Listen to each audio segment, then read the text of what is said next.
এবার ফিলিস্তিন রাষ্ট্রকে স্বীকৃতি দেওয়ার ঘোষণা দিয়েছে বেলজিয়াম।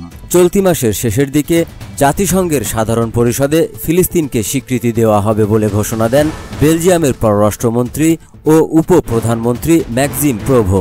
মঙ্গলবার ভোরে সামাজিক যোগাযোগ মাধ্যম এক্সে এমন এক ঘোষণা দিয়েছেন তিনি।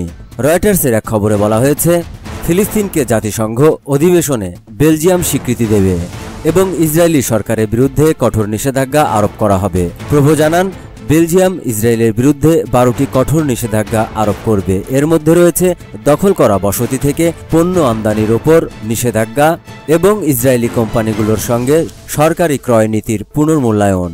তিনি আরও জানান, গাজায় যে মানবিক বিপর্যয় দেখা দিয়েছে তার প্রেক্ষিতে এই ঘোষণা দেওয়া হয়েছে। এর আগে জুলাইয়ের শেষে প্রেসিডেন্ট ইমানুয়েল ম্যাক্রো ঘোষণা করেছিলেন ফ্রান্স ইউএনজিএ অধিবেশনে ফিলিস্তিনকে স্বীকৃতি দেবে। অধিবেশনটি 9 সেপ্টেম্বর থেকে 23 সেপ্টেম্বরের মধ্যে নিউ ইয়র্কে অনুষ্ঠিত হবে।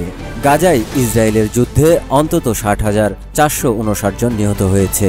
আহত হয়েছে আরও 1,60,256 জন। এমন সময়ে বেলজিয়ামের এই ঘোষণা এলো।